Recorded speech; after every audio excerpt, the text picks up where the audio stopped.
혹시 당신은 요즘 이런 생각을 해본 적 있는가? 분명 어제까지만 해도 신기하다고 박수치던 기술이 오늘은 갑자기 무섭게 느껴지는 그 순간 말이다. 인공지능이 그림을 그렸을 때 우리는 웃었다. 인공지능이 글을 썼을 때 우리는 감탄했다. 그런데 인공지능이 내 직업을 흉내내기 시작했을 때 우리는 처음으로 멈칫했다. 지금 이 순간에도 인공지능은 하루가 다르게 진화하고 있다. 그리고 그 단계마다 우리에게는 두 가지 신호가 동시에 켜진다. 하나는 와, 이게 가능해? 라는 놀라움. 다른 하나는 잠깐, 이거 괜찮은 거 맞아? 라는 불안감. 이 두 신호는 늘 함께 따라온다. 마치 빛이 강해질수록 그림자도 진해지는 것처럼 말이다. 안녕하세요. 익숙하고 당연하게 여기던 일들을 물음표와 함께 풀어 헤쳐보는 채널 왜 그럴까입니다. 오늘은 인공지능이라는 거대한 흐름이 단계마다 우리에게 어떤 긍정의 신호와 어떤 부정의 신호를 보내고 있는지, 그리고 그 신호들이 결국 우리의 일상과 어떻게 연결되는지 찬찬히 들여다보려고 한다. 이 이야기는 멀리 있는 미래 이야기가 아니다. 바로 지금 여러분의 스마트폰 안에서 매일 일어나고 있는 일이다. 먼저 첫 번째 단계로 가보자. 사람들이 인공지능을 처음 도구로 인식하기 시작한 시기다. 음성 비서가 등장하고 번역기가 똑똑해지고 추천 알고리즘이 내가 좋아할 만한 영상을 귀신같이 골라주던 그 시기. 우리는 이때 거의 모두 긍정의 신호를 먼저 받았다. 편리함이라는 신호다. 길을 찾는 시간이 줄었고 외국어의 벽이 낮아졌고 내 취향에 맞는 음악이 알아서 흘러나왔다.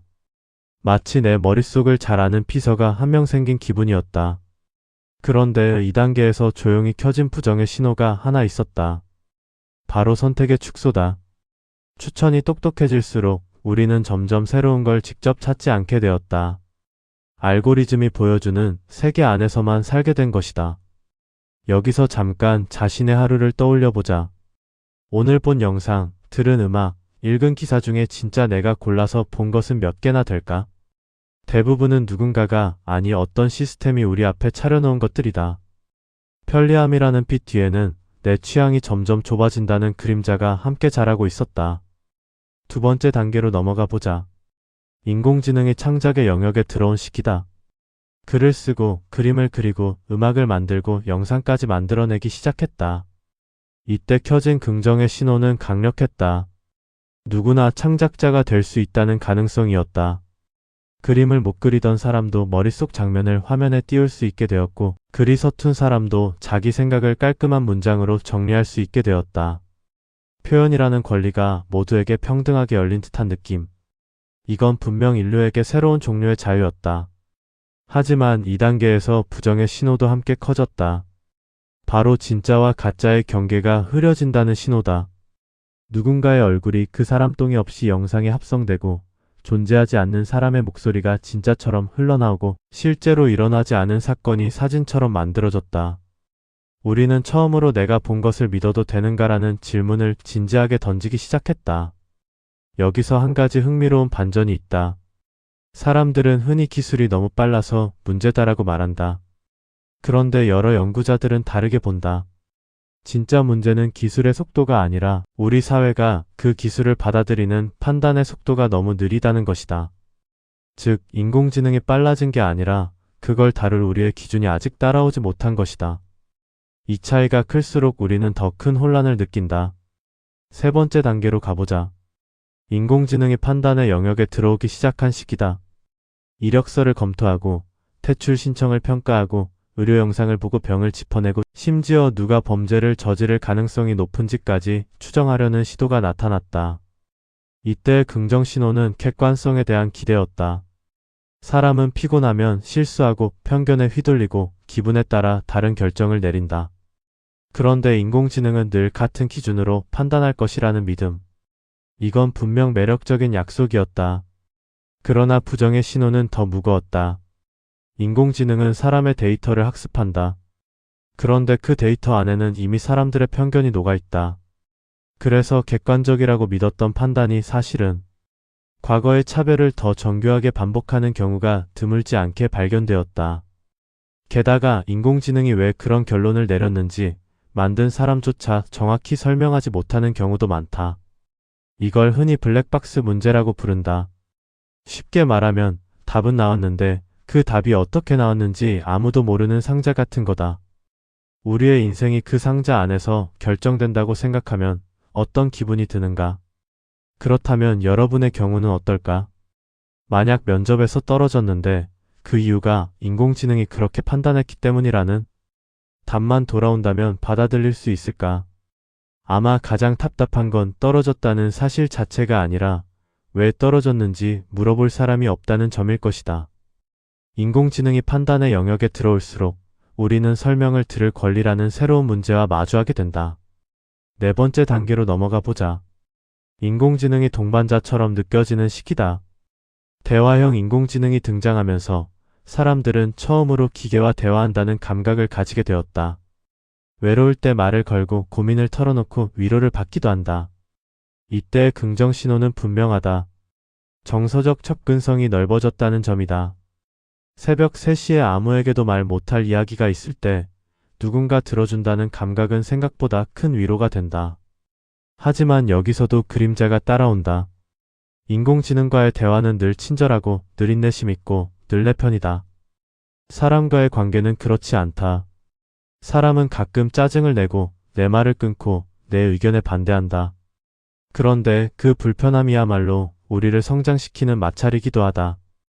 너무 매끄러운 대화에만 익숙해지면 진짜 사람과의 거친 대화가 점점 버겁게 느껴질 수 있다. 위로를 얻은 만큼 관계의 근육은 약해질 수 있다는 신호다. 그리고 이제 우리는 5번째 단계 입구에 서 있다.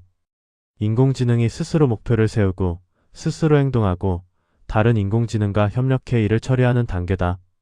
흔히 에이전트라는 말로 표현되는 흐름이다.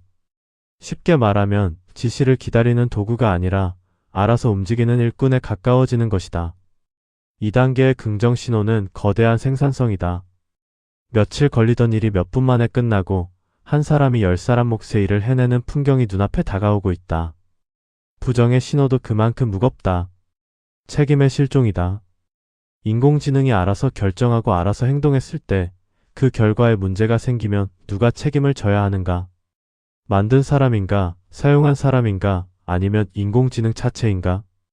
이 질문에 대해 우리 사회는 아직 분명한 답을 가지고 있지 않다. 그리고 답이 정해지지 않은 채로 기술만 앞서가는 시간이 길어질수록 그 사이에 빈틈에서 누군가는 다치게 된다.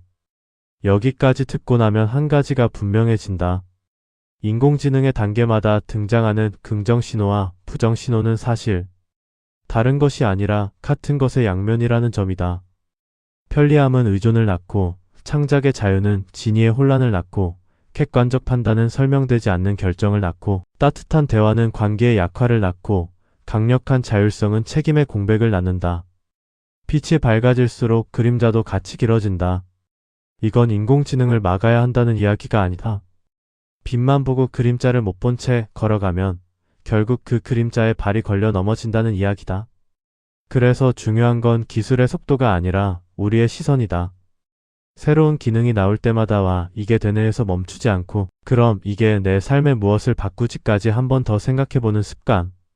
그게 결국 우리가 인공지능 시대를 건강하게 통과하는 가장 단단한 방법이다. 자, 그렇다면 마지막으로 한 가지만 떠올려보자. 오늘 하루 여러분이 인공지능에게 맡긴 일은 무엇이었는가? 그리고 그 일을 맡긴 만큼 여러분 안에서 어떤 능력이 잠시 쉬고 있었는가?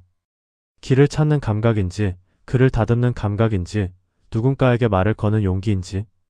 그걸 한 번만 알아차려도 우리는 기술에 끌려가는 사람에서 기술을 다루는 사람으로 한 걸음 옮겨갈 수 있다. 처음에 던졌던 질문으로 돌아가 보자. 왜 어제까지 신기했던 기술이 오늘은 갑자기 무섭게 느껴지는가? 그건 기술이 갑자기 무서워진 게 아니라 그 기술이 우리 삶의 더 깊은 곳까지 들어왔기 때문이다. 도구의 자리에서 동반자의 자리로 그리고 결정자의 자리로. 자리가 바뀔 때마다 우리는 새로운 질문을 던져야 한다. 그 질문을 멈추는 순간 신호는 더 이상 우리에게 보이지 않게 된다. 오늘도 우리가 무심코 지나친 밤의 물음표가 여러분에게 하나의 느낌표가 되었길 바랍니다. 관련해서 궁금한 주제가 있다면 댓글로 남겨주세요. 다음 영상에서 함께 더 깊이 파고들도록 하겠습니다.